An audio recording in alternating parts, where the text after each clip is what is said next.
오늘 하나님께서 우리에게 주신 말씀의 제목은 하나님에 대한 절대 믿음입니다. 바울이 이제 로마로 가는 여정에 있게 됩니다. 죄수의 몸으로 로마행 화물선에 몸을 싣고 로마로 향하고 있습니다. 그런데 로마로 가는 그 여정 속에 유라굴로라고 하는 광풍이 불어오게 됩니다. 즉 뜻하지 않은 문제가 발생하게 된 거죠. 인생에는 다양한 문제와 어려움이 발생하게 됩니다. 그런데 예상할 수 있는 어려움이 있고 전혀 예상할 수 없는 어려움도 있습니다. 또 해결할 수 있는 문제도 있고 전혀 해결할 수 없는 문제도 있습니다. 오늘 우리가 본문에서 보게 되는 이 유라굴로라는 이 광풍은 해결할 수 없는 그러한 문제로 사람들에게 다가옵니다. 배에 타고 있던 모든 사람은 광풍으로 인해서 한 치 앞도 알 수 없는 상황 속에 휩싸이게 됩니다.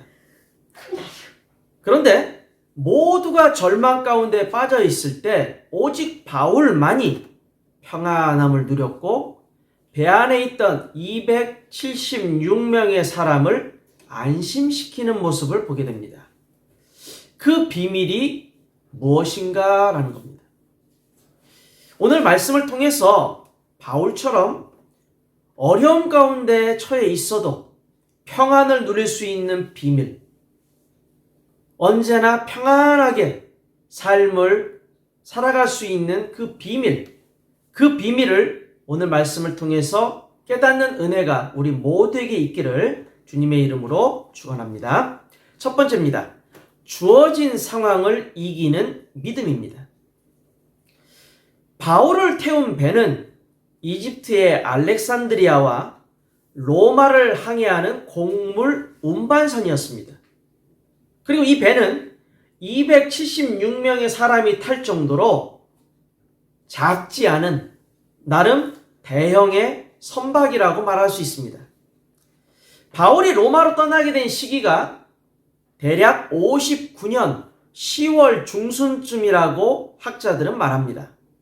근데 이때는 계절풍이 심해서 항해하기가 매우 위험한 그러한 시기였다라고 볼 수가 있죠. 사도행전 27장 4절에서 9절에 이러한 내용이 나오는데 이걸 보면은요. 이 시기쯤에는 계절풍이 불 것이다 라고 사람들이 다 알고 있었어요. 그래서 이것은 문제가 발생할 수 있을 것이다 라고 다들 예상할 수 있는 그러한 상황이었다고 말할 수 있는 거죠. 그래서 보편적으로는 가까운 항구에 배를 정박하고 겨울을 지내고 난 이후에 목적지로 떠나는 것이 상식이었습니다. 계절풍이 워낙 심하게 부는 시기였기 때문에요. 그리고 바울 자신도 선교 여행을 하면서 3번의 파선을 경험했습니다. 고린도후서 11장 25절에 보면 바울이 자기가 3번의 파선, 즉 배가 부서지는 그러한 경험을 했다라고 말하고 있습니다. 그래서 바울 자신도요. 항해를 멈추고 미항에서 겨울을 보내는 것이 좋겠다라고 권하기까지 합니다. 사도행전 27장 9절 10절이 그것을 말하고 있죠. 하지만 배의 선장과 선주는 미항보다 규모가 더 크고 즐길 것이 많은 베닉스라는 항구에서 겨울을 보내는 것이 더 좋다고 주장을 하게 됩니다. 자, 문제는 죄수를 호송하는 이 백부장이 선장과 선주의 말을 바울의 말보다 더 믿었다라는 겁니다. 사도행전 27장 11절에 보면 백부장이 선장과 선주의 말보다 선장과 선주의 말을 바울의 말보다 더 믿었다라고 기록이 되어 있죠. 한마디로 말하면 세상의 사람들은 자기 경험과 지식으로 살아가죠. 그래서 경험과 지식이 풍부한 사람의 말을 훨씬 더 신뢰합니다. 훨씬 더 믿는 거예요. 그리고 다수 사람의 의견을 더 옳고 더 합리적이고 더 믿을 만한 것으로 받아들인다라는 겁니다. 사도행전 27장 11절에 13절도 바로 그것을 나타내고 있어요. 사람들이 선장과 선주가 베닉스에서 겨울을 나는 것이 더 낫다라고 하니까 거기에 다 동의를 하기 시작합니다. 근데 바울의 말을 귀 기울여 듣는 사람이 없어요.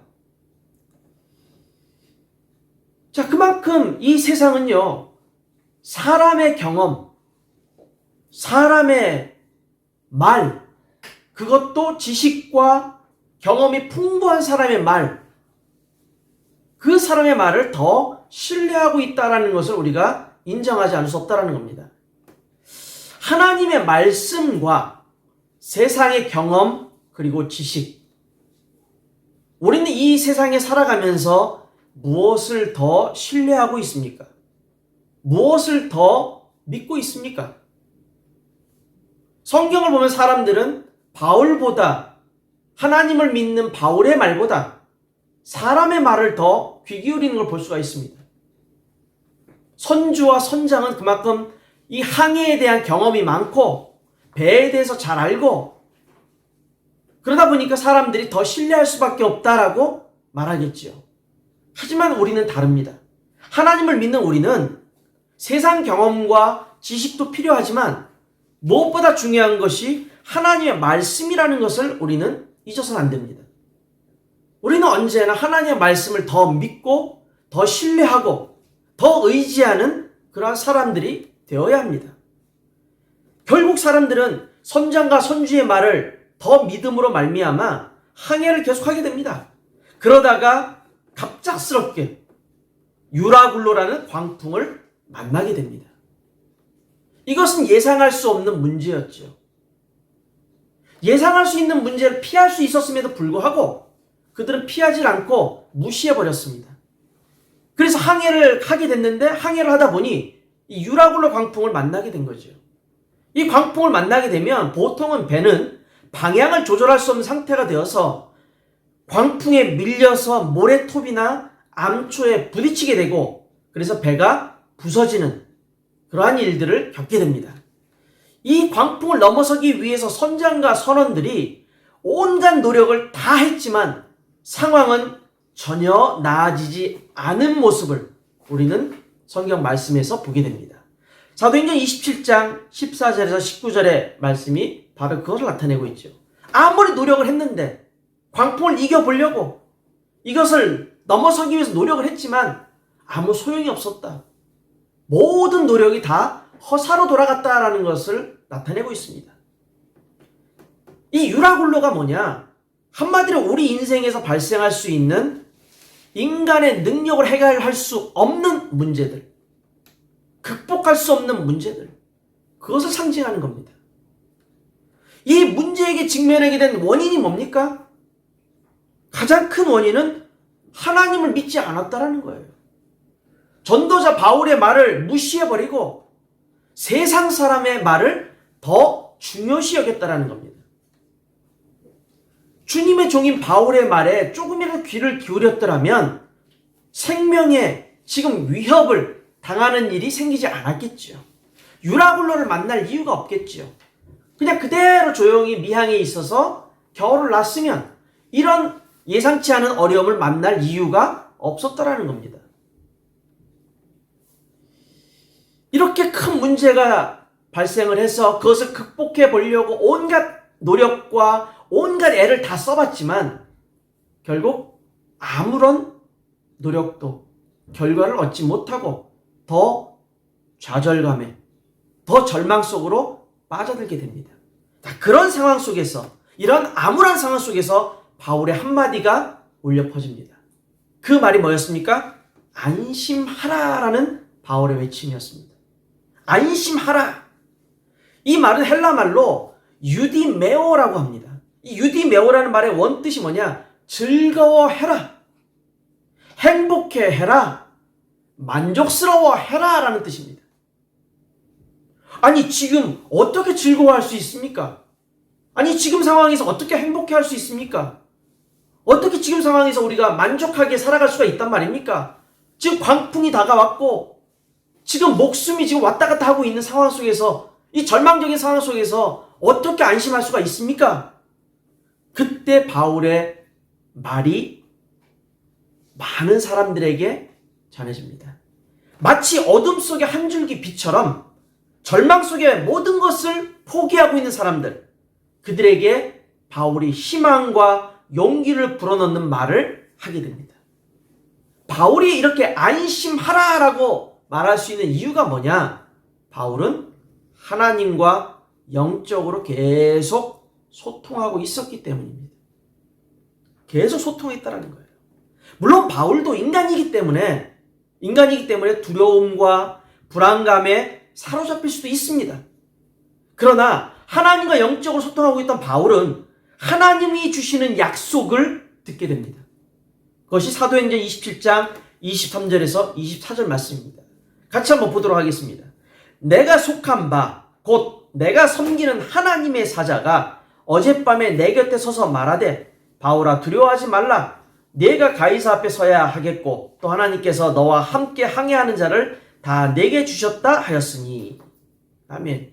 바울이 뭐라고 얘기합니까? 제일 먼저 내가 속한, 그리고 내가 섬기는 하나님, 그걸 말합니다. 바울은 자신의 인생 전체가 하나님께 속했다라는 것을 인정합니다. 그리고 바울은 또 이야기합니다. 내가 섬기는 하나님이라고 얘기합니다. 자신이 목숨 걸고 섬기는 하나님. 왜? 자신의 목숨을 구원하셨으니까. 목숨의 빚진 자, 생명을 빚진 자로서 하나님 앞에 자신의 인생을 바쳤으니까. 그래서 바울이 얘기합니다. 내가 속한 하나님, 내가 섬기는 그 하나님의 사자가 나에게 하나님 말씀을 전해주었다라는 거예요. 그게 뭐냐? 두려워하지 말라. 바울아, 두려워하지 말라. 너는 가이사 앞에 서야 된다. 그리고 너와 함께하는 모든 사람을 너에게 내가 주었다. 이렇게 바울에게 하나님의 말씀이 전해진 겁니다. 가이사 앞에 서야 한다라는 이 말이 뭡니까? 가이사 앞에 서야 한다. 한마디로 말하면 너는 지금 이 바다에서 죽을 그럴 상황이 아니다라는 거죠. 네가 왜 이 바다에서 빠져 죽겠느냐? 너는 가이사 앞에 서야 한다. 가이사 앞에 서야 한다. 즉 안전하게 너는 로마에 갈 테니 걱정하지 마라. 너는 가이사 앞에 서야 될 사명을 가지고 있으니 걱정하지 마라. 가이사 앞에 서기 위해서 지금 눈앞에 닥쳐있는 유라굴로라는 이 광풍을 하나님이 이기게끔 하시겠다라는 거지요. 하나님이 처리하시겠다라는 거지요. 하나님이 문제와 사건 속에서 보호하시고 인도하시겠다라고 약속하고 있는 겁니다. 그래 두려워할 이유가 없다라는 겁니다. 바울은. 하나님의 약속은 반드시 성취됩니다. 하나님의 약속은 반드시 이루어진다라는 그 믿음과 확신을 바울은 가지고 있었습니다. 그렇기 때문에 문제 앞에 직면해 있었지만, 어려운 가운데 직면해 있었지만 바울은 답을 알고 있으니까, 결과를 알고 있으니까 평안할 수밖에 없는 거죠. 아무리 유라굴로가 미친 듯이 날뛰고 파도가 크게 솟구치면서 삼킬 듯이 다가와도 나는 하나님께서, 이 천지를 창조하신 하나님께서 가이사 앞에 서게 하신다고 약속하셨다. 즉 로마에 가야 가이사 앞에 서게 되는데 하나님이 로마에 갈 수 있도록 말씀하고 계시지 않느냐? 그러니 두려워할 이유가 없다라는 거죠. 내가 죽을 이유가 없으니까. 하나님 보호하신다고 약속을 완벽하게 하셨으니까. 우리에게, 우리의 인생 속에 이러한 유라굴로와 같은 어려움과 문제들이 닥쳐올 때가 있습니다. 그 닥쳐오는 문제와 사건들, 예를 들면 건강의 문제가 다가올 수 있고, 가정의 문제가 다가올 수 있고, 자녀의 문제가 있을 수 있고, 경제의 문제가 있을 수 있고, 인간관계의 문제와 같은 그러한 유라굴로와 같은 광풍이 다가올 수 있습니다.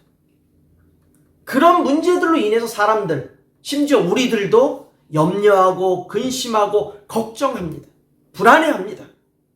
하지만 우리가 이러한 어렵고 힘든 상황 속에서도 하나님과의 영적인 관계, 하나님과의 그 기도의 끈,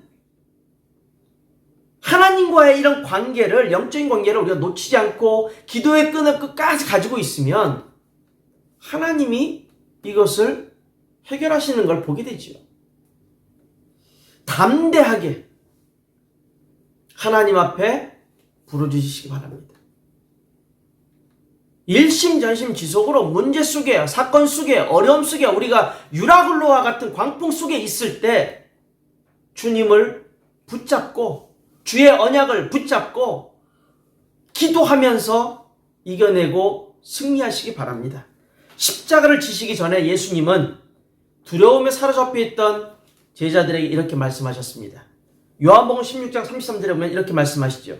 이것을 너에게 이르는 것은 너희로 내 안에서 평안을 누리게 하려 함이라. 세상에서는 너희가 환난을 당하나 담대하라. 내가 세상을 이기었노라. 세상을 이기신 예수님이 제자들과 함께 하셨습니다. 세상을 이기신 예수님이 지금 저와 여러분과 임마누엘로 함께하고 계십니다. 성령으로 함께하고 계십니다. 주와 우리는 원리스로 함께하고 있는 것입니다. 어떠한 상황과 조건 속에서도 하나님에 대한 믿음과 확신을 가지고 임마누엘의 축복을 누리는 우리 모든 주의 귀한 백성들, 주의 귀한 전도자들 되시기를 주님의 이름으로 축원합니다. 두 번째입니다. 말씀하신 그대로 되리라. 바울이 유라굴로의 광풍 속에서도 평안을 누릴 수 있었던 이유가 하나 더 있습니다. 물론 하나님의 말씀이 바울아 두려워하지 말라. 내가 가이사 앞에 서야 되리라. 이렇게 말씀하신 것도 있습니다만 또 한 가지가 있어요. 그게 뭐냐? 바울에게 주신 사명이 아직 이루어지지 않았기 때문입니다. 하나님이 주신 사명, 이게 이루어지지 않은 거예요. 하나님께서는 바울에게 사명을 주셨습니다. 그 사명이 뭐냐? 로마에 있는 가이사 앞에 서서 복음을 전하는 거였습니다. 사도행전 27장 24절 말씀도 그렇지만 사도행전 22장 21절, 23장 11절 모두 다 바울이 로마에 가서 가이사 앞에 설 것이고 복음을 전할 것이다 라고 말씀이 미리 선포되어져 있습니다. 근데 이것은 단순하게 가이사 앞에 서야 된다, 그걸로 끝이 아닙니다.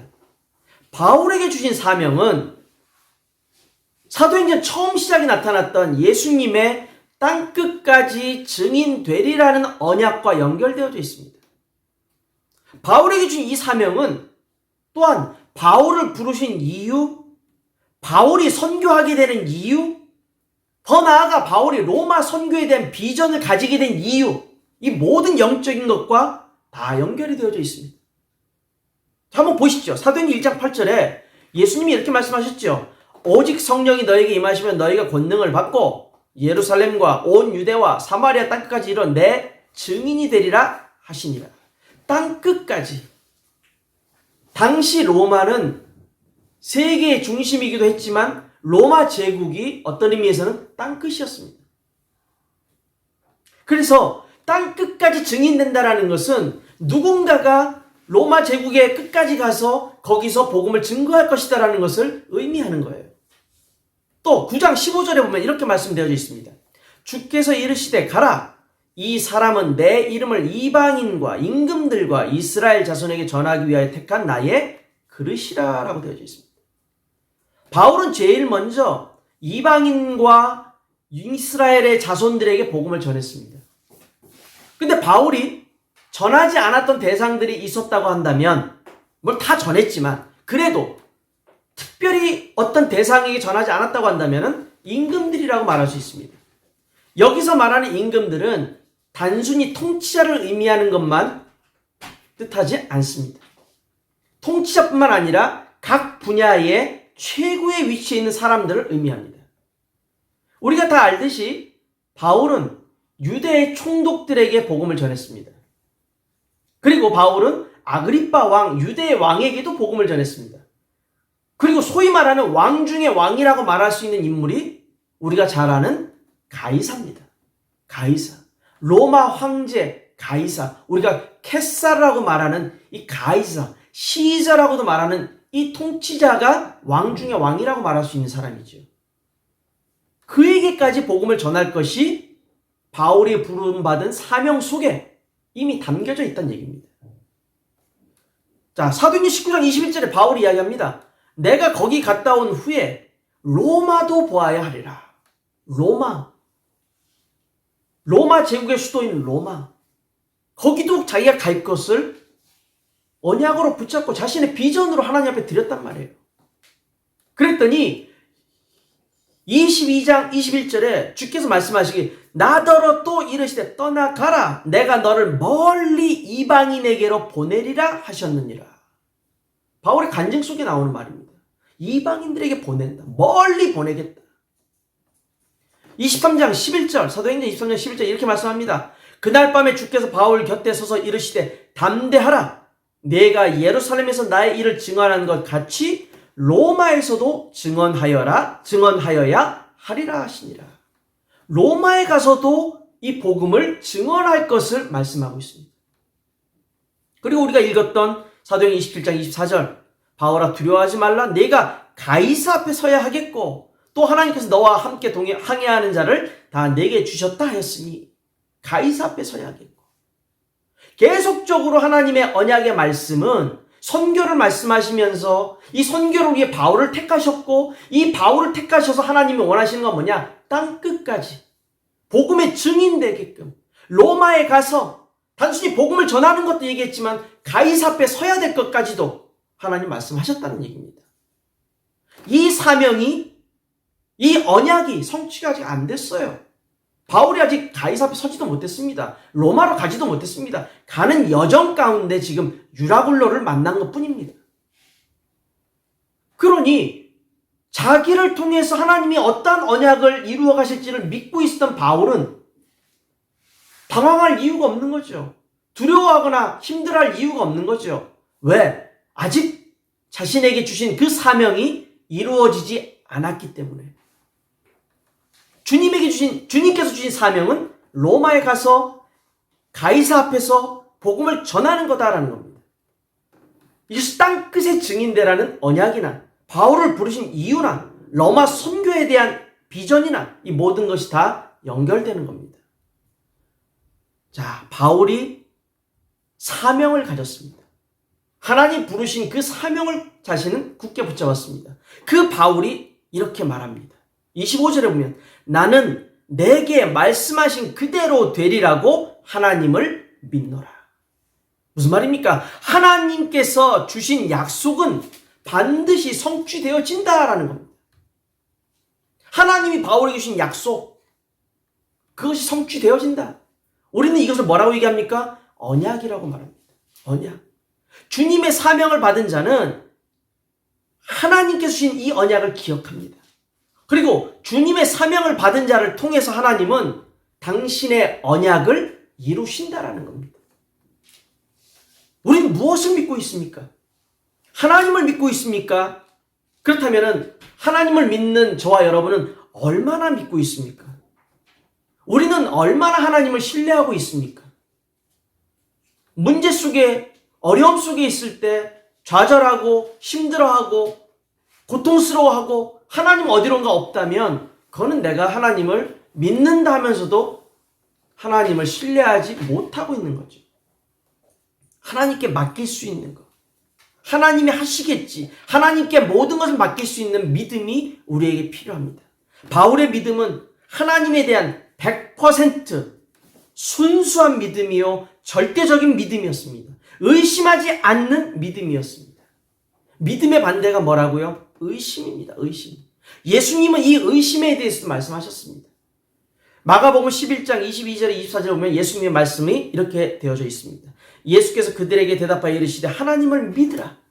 내가 진실로 너에게 이르노니 누구든지 이 산더러 들리어 바다에 던져지라 하며 그 말하는 것이 이루어질 줄 믿고 마음에 의심하지 아니하면 그대로 되리라.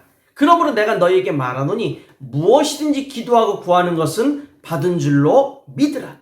그리하면 너희에게 그대로 되리라. 아멘. 그대로 되리라. 바울이 했던 것과 다르지 않습니다. 나는 내게 말씀하신 그대로 되리라고 하나님을 믿노라. 예수님 말씀합니다. 하나님을 믿으라 하시면서 마음에 의심하지 아니하면 그대로 되리라. 무엇이든지 기도하고 구하는 것은 받은 줄로 믿으라. 그리하면 너희에게 그대로 되리라. 그대로 되리라. 바울은 하나님의 말씀이 반드시 그대로 성취될 것을 믿었습니다. 자, 믿은 이 한 사람 바울로 인해서 어떠한 일이 이 배에서 일어나게 됩니까?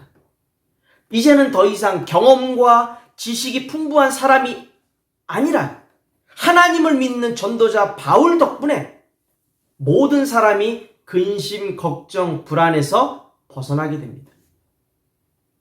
이 전도자 한 사람 때문에 주변에 있는 모든 276명이라는 이 사람들이 다 축복을 받게 됩니다. 이제는 더 이상 선장과 선주가 배의 리더가 아닙니다.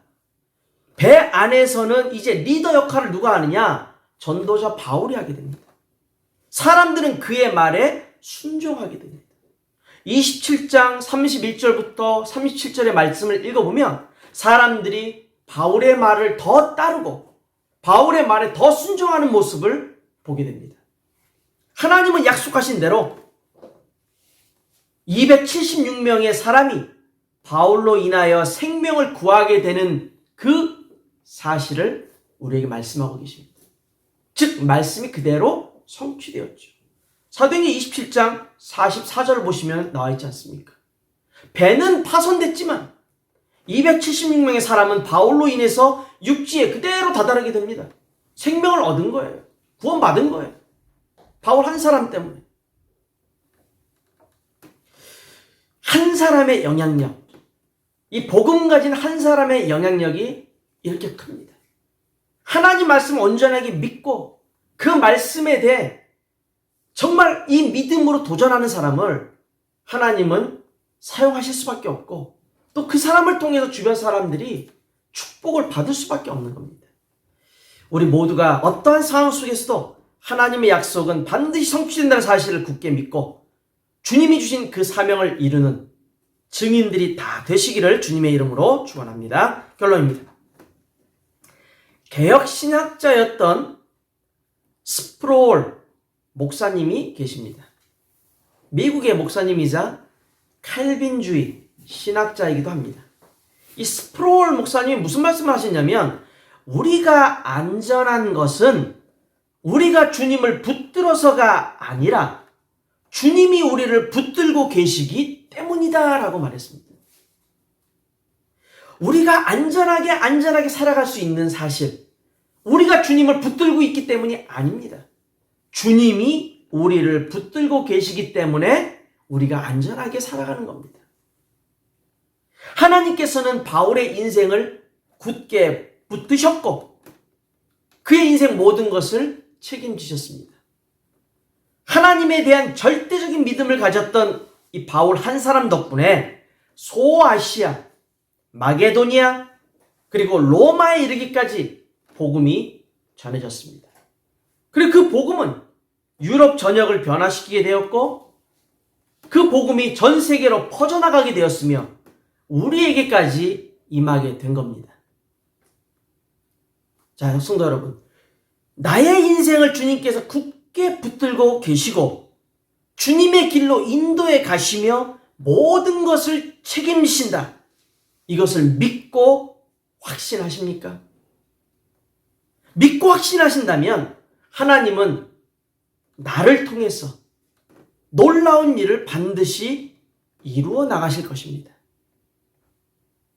나를 통해 복음이 전해지고 확산되어지며 나로 인해서 많은 사람들이 복음을 듣고 구원의 축복 속으로 생명의 빛을 보고 주께로 돌아오는 그 역사가 일어나게 될 것입니다.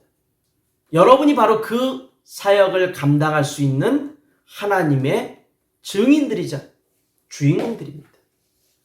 하나님은 언제나 우리와 함께 하십니다.